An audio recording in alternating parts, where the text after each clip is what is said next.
Assalamualaikum warahmatullahi wabarakatuh.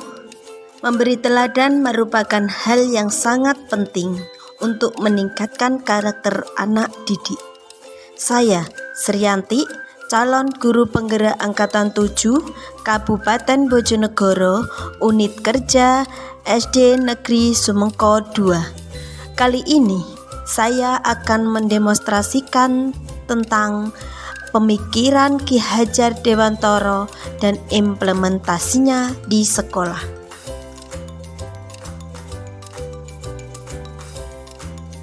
Menurut filosofi pemikiran Ki Hajar Dewantara, maksud dan tujuan pendidikan itu adalah menuntun segala kekuatan kodrat yang ada pada anak-anak agar mereka dapat mencapai keselamatan dan kebahagiaan yang setinggi-tingginya, baik sebagai manusia maupun anggota masyarakat. Ada 3 pokok dasar pemikiran Ki Hajar Dewantara dalam pengembangan pendidikan di Indonesia. Yang pertama, pembelajaran yang berpusat pada anak. Pendidik dalam menerapkan belajar memberikan kebebasan pada anak dalam memilih gaya belajarnya agar potensi anak dapat maksimal dan mereka mendapat kebahagiaan lahir dan batin. Pendidik memberikan tuntunan agar anak menemukan kemerdekaannya dalam belajar.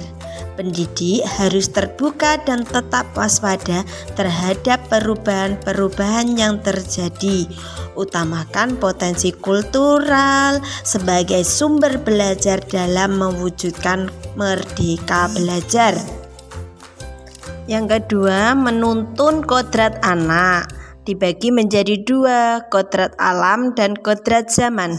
Kodrat alam itu sangat berhubungan dengan sifat, bentuk, dan di mana anak berada. Kalau kodrat zaman, isi dan irama anak sudah membawa sifat dan karakter masing-masing dan terbuka mengikuti zaman yang ada dan tentunya tidak meninggalkan norma dan tidak menginjak harga diri bangsa. Terus, menuntut kodrat pada anak, pendidik hanya dapat menuntun tumbuh seperti halnya guru, seperti petani, yaitu merawat sesuai dengan kebutuhan dari tanaman agar tumbuh dan berbuah dengan baik. Rasa bahagia dalam belajar membuat anak dapat maksimal menyerap pelajaran yang diberikan. Inilah sesungguhnya yang harus diterapkan seorang pendidik dalam menyampaikan bahan ajar pada anak. Bukan hanya memerintahkan dan memberi tugas, tetapi pendidik mengkondisikan suasana belajar yang menyenangkan.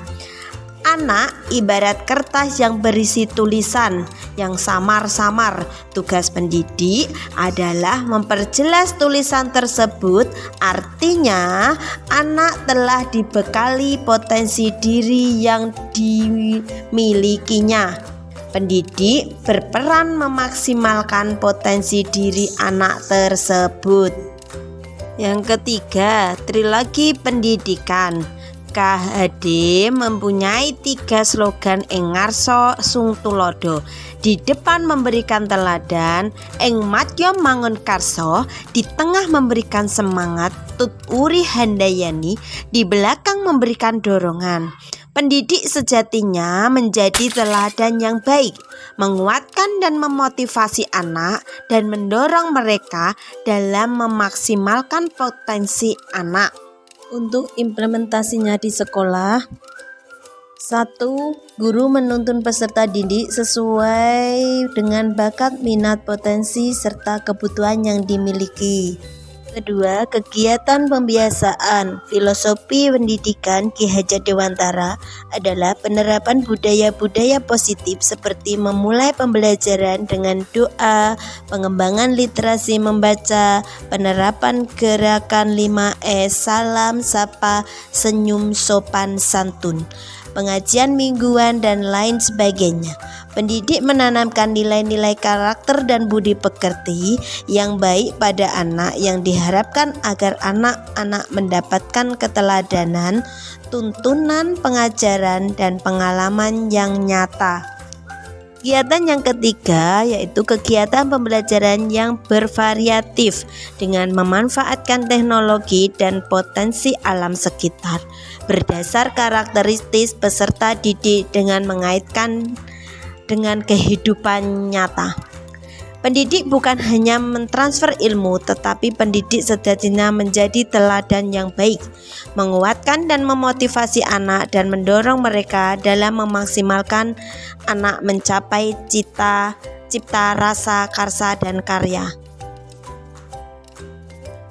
Tantangan penerapan pemikiran KHD yang pertama adalah kurang minatnya anak belajar sehingga sulit untuk melaksanakan pembelajaran sesuai dengan kodrat alam dan zaman.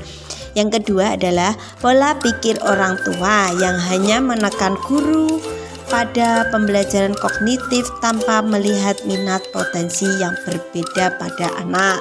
Yang ketiga, kurang terbukanya pendidik terhadap perkembangan zaman, perkembangan teknologi. Yang keempat, pemahaman budi pekerti hanya diterapkan dan dipahami di sekolah saja, tetapi di keluarga tuntunan pengajaran budi pekerti di rumah belum maksimal.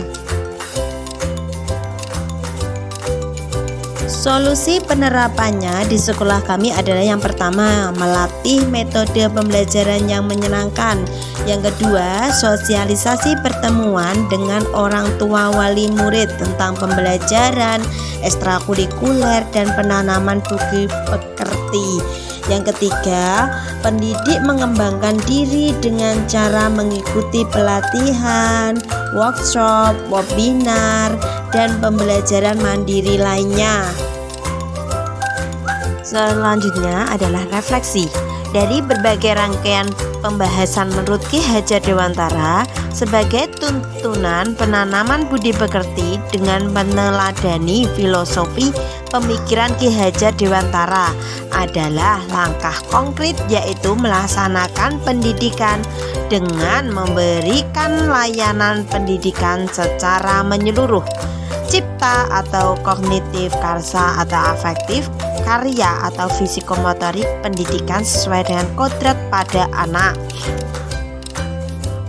Terima kasih, hanya itu yang bisa saya sampaikan. Apabila ada salah kata atau salah tulisan, saya mohon maaf yang sebesar-besarnya.